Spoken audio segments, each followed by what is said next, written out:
Hey guys, welcome to my channel. My name is Daisy. For today's video, I'm going to be telling you guys my first paranormal encounter. So if you're interested, grab your snacks, grab your cobija, and let's get straight into it. So this paranormal encounter happened when I used to live in California. I was around 5 or 6 at that time.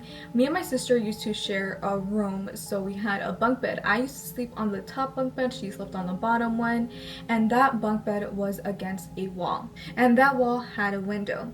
Well, one early morning, it was around 4 to 5 in the morning. The reason why I remember that is because at that time my dad was getting ready for work and my mom was preparing his lonche, his lunch, and cooking him his breakfast. So that's why I remember that. So I woke up around that time, and I'm going to explain to you guys each thought that I had at that time, because I remember even my own thoughts, because everything was so vivid. Everything was such a, like, I was awake, okay? Now, I don't know why I woke up. I don't know if there was a light coming in our room that woke me up, or maybe they were just being loud. But I remember waking up and sitting on my bed. My 5-year-old self was thinking, okay, I'm gonna sit here on my bunk bed, look out through the window, and see my dad leave in his truck. So while I was looking out through that window, I had perfect view of the house in the corner that was across the street, because it was a house down from me but across the street. So while I was waiting for my dad to pass by, I had noticed something going on in that corner house. I saw a tree, a bush. It looked like a bush. Let's call it a bush, all right? That bush from that corner house was levitating. It was off the floor. My 5-year-old self couldn't believe what was going on, and I still can't. But especially when I was 5 years old, I just knew those things just don't happen. Like, what is going on? Like, are my eyes deceiving me? That's what I felt. I felt like I was like, no, like, this can't be real. Like, that's not happening. And I remember literally rubbing my eyes and looking away, looking back at it, and it's still levitating. So I was like, okay, I'm going to look at it, and I need my dad to pass by that house, and I'll see if he'll notice it too. So that's exactly what I did. I sat there and I sat there looking at it. I was like, this is not happening.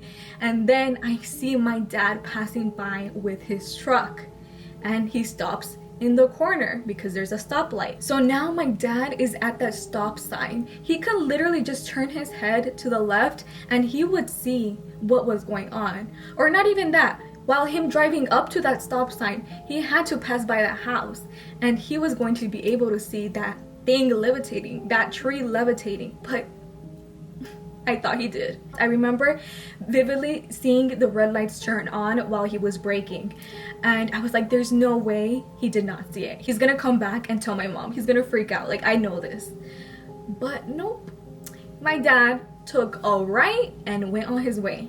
So now that's where my perspective of this story ends. Now I'm going to tell you guys my mom's perspective, okay? So my mom is coming from the kitchen, going back to her bedroom to go back to bed.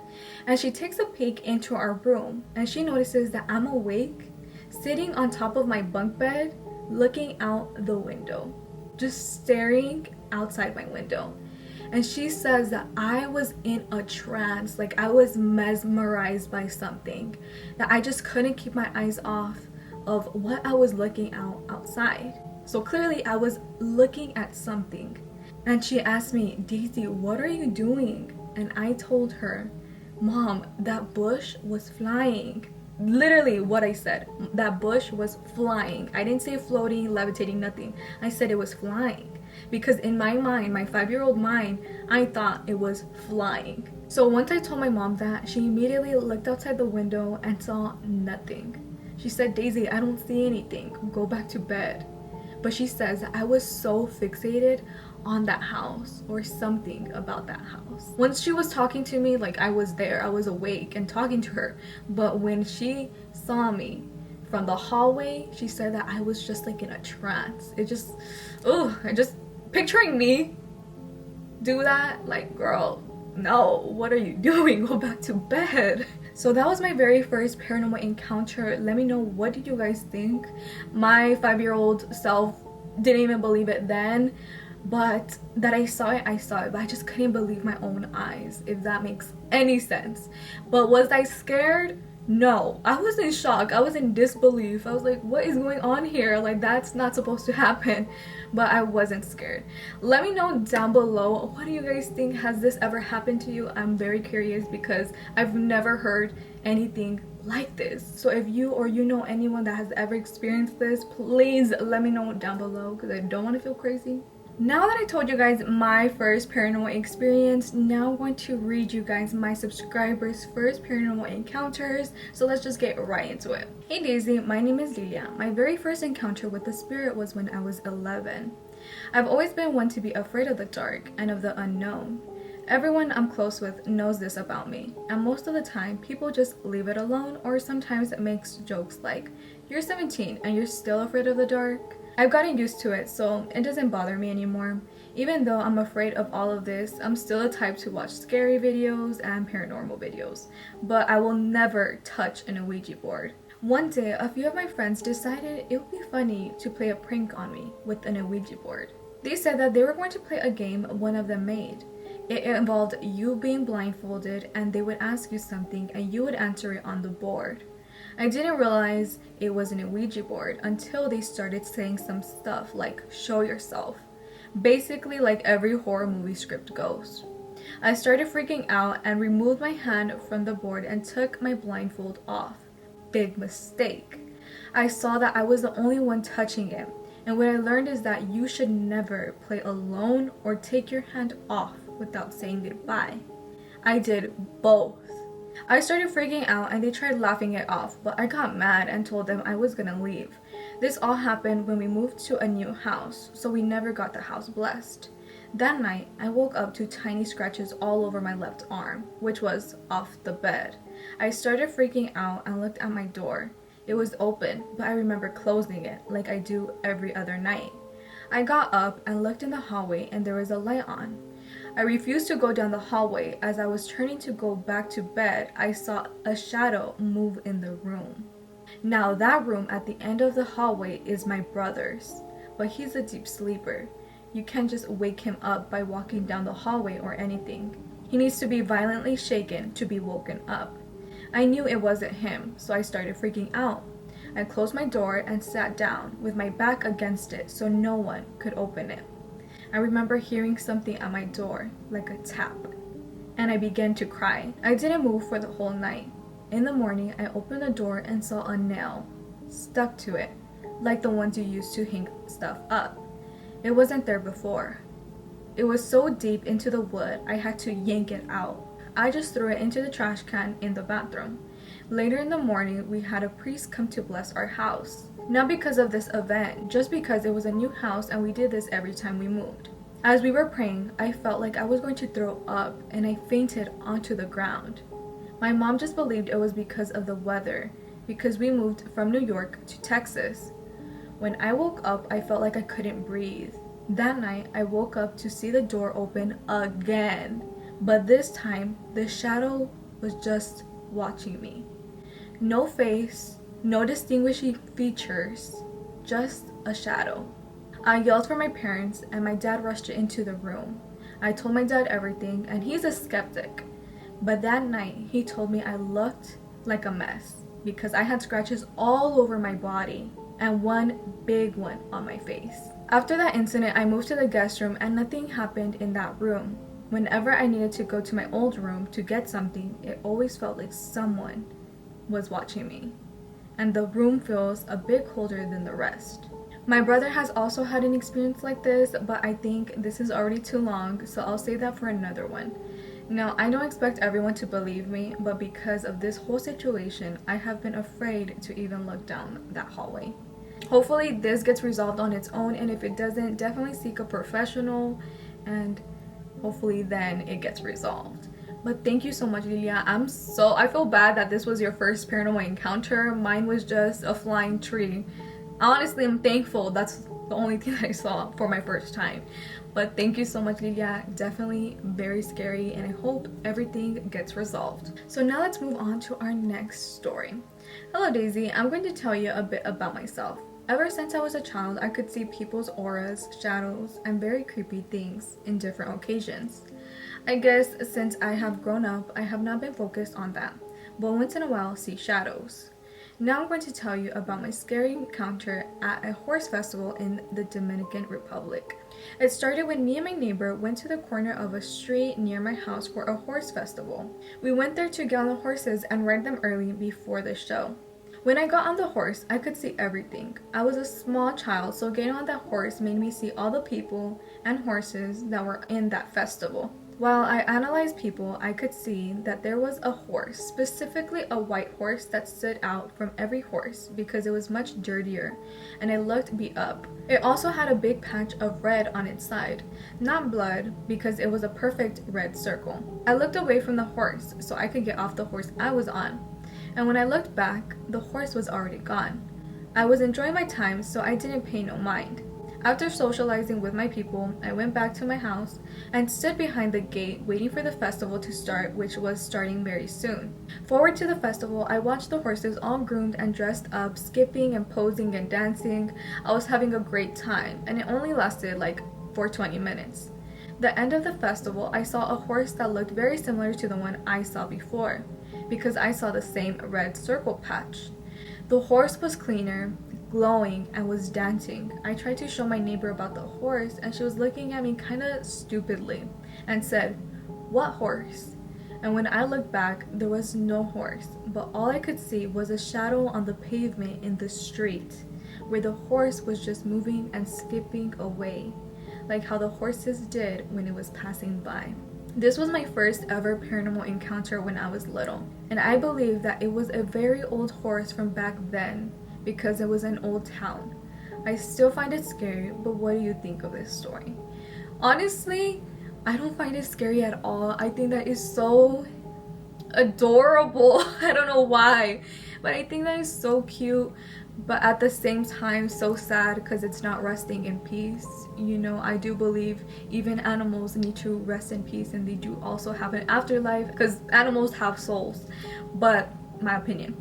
But that is different. Like, I never have heard any animal paranormal encounters. Usually it's about dogs, and when you see that, doesn't mean good, but this, that was cute. Honestly, I find it so interesting that at one point you saw that horse to be dirty, beat up looking, and then you saw it to be glowing, dancing. I think it's very special that you saw it and only you saw it. I think you should cherish that moment because it was very special to you two. I don't know if that makes sense. I don't know if I'm explaining myself right, but thank you so much for writing in. That was so interesting. I've never heard of a paranormal encounter with an animal, but thank you so much. That was so cool. So now let's move on to the next story. Hey girl, my name is Vanessa. I am a newer subscriber and I'm so glad I found your channel. I love ghost stories. I wanted to share a couple of my own. I am so glad you found my channel. You know, we can say ghost stories together because I'm here for it. Let me start off by saying I am 37 years old. When I was about 11, my mom took me to Toys R Us to buy an Ouija board. Can you believe that these were being sold at Toys R Us? Honestly, I don't even know how they did it, but RIP Toys R Us. My older brother, who is only 4 years older than me, we would sit in the kitchen in the dark and play with the Ouija board. You know how when you first start, you always think it's the other person who is moving it. I say you, but not sure if you do know. I understand what you mean. Like, if it's moving, you think it's the other person. Like, you don't even you don't think it's possible for it to move on its own. You're always thinking that the other person is doing it. I get you, girl. I remember that we got the name Zozo. I don't remember much of the conversations we had because this was 26 years ago. But what I will never forget is shortly after that, I started hearing people calling my name at night when I was alone. If my mom would go shower, I would hear them. I would sit in the living room so scared, waiting for my mom to get out of the shower. I did eventually tell my mom, and she ended up throwing it into the trash. She then said if I did not stop, she was going to send me to the mental hospital. This lasted for some time. She was not playing around. The day came when we were going to move out. My stepdad at the time said that he saw a dark shadow in the kitchen. The front door used to open and close on its own, even in broad daylight. I'm getting bad vibes. Oh, strange things would happen off and on until I was 16 years old. The most scariest thing was feeling eyes on me while I tried to sleep. Things got so bad that I would sleep with the light on. My mom started working graveyard shifts, leaving me at home by myself. This is when I would feel things the most. I started sleeping in the living room with every single light on in the house. I then started leaving my home overnight to go hang out with my friends, even though my mom didn't know. Things did eventually calm down, but I feel as though I am sensitive to these things now. Now that I'm older, I saw an episode of Ghost Adventures where Oak Baggins mentions the demon's name, Zozo. I'm not sure if this was just a coincidence or what, and I'm not making things up either. I did some research and saw that Zozo, the demon, has a connection with the Ouija board. I did not read further, as this did make me freak out. Another strange experience I had as an adult happened about 3 years ago in my now home. My boyfriend and I are a blended family, by the way. So his daughter was telling me about these orbs she was catching in her bedroom. I wish I had these videos to show you, but I do not. There are many orbs. I then showed my mom's friend this video, who also knows a thing or two about these kind of things. He is the one that said I need to stay to my house ASAP because there were so many spirits in that bedroom. I feel as though I should also mention that my boyfriend's daughter was dealing with depression, and I have read that spirits attach themselves to people who are unstable. I am not 100% sure on this, but would love to know your thoughts on it. I have heard that too, that they thrive on negative energy. So if you are feeling down, that's negative energy that they're thriving on. So that's really scary. For a week or so, I hated being home. I was a stay-home mom and I was terrified. Our cats would sit in the hallway and just stare at her room from a distance. One day, my friend and I hung out and we were at my house and I'm cleaning the kitchen talking to her about what was going on. Then she sees the cat sitting at the end of the hallway staring towards her bedroom. I tell my friend, look, see? As I'm washing the dishes, I turn to the stove to get the dirty pot, and when I turn back to go to the sink, I suddenly felt a huge temperature change. I walked into a cold spot. I'm getting chills just talking about this. I immediately jumped back and started to panic. I put the pot down and we left my house. For about a good week, when my kids would go to school, I avoided going home. Finally, I got the courage to get the sage stick to sage my house. I am not a professional, but I did some Googling before I started. And also, my mom's friends told me what I needed to do. After I did this, I just told myself everything is good now. Every now and then, the hairs on the back of my neck do stand up. Every now and then, I do feel a slight gush of cold wind that passes me. I try to pay no mind to it. I like to think that whatever it is, it's a nice spirit or maybe someone is now protecting me. I hope you enjoyed my experiences. I love your channel so much, girl. You're so sweet. You are beyond gorgeous, and I can tell that you have a genuine heart, which is why I wanted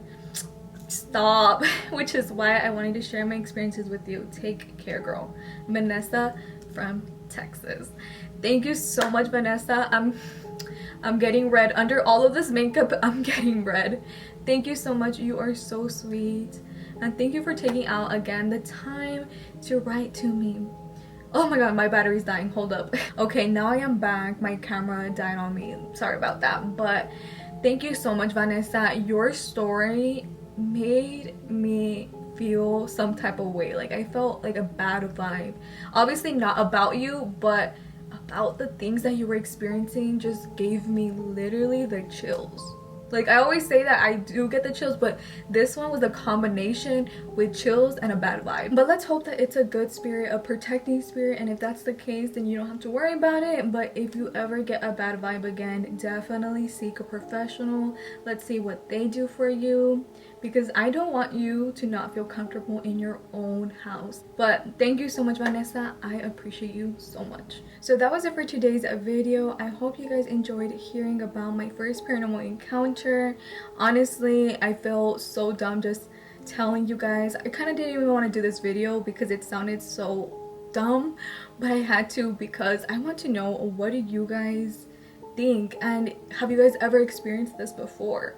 Let me know because I'm seriously super curious about that. But other than that, I hope you guys enjoyed, and I'll see you guys in the next one. Bye.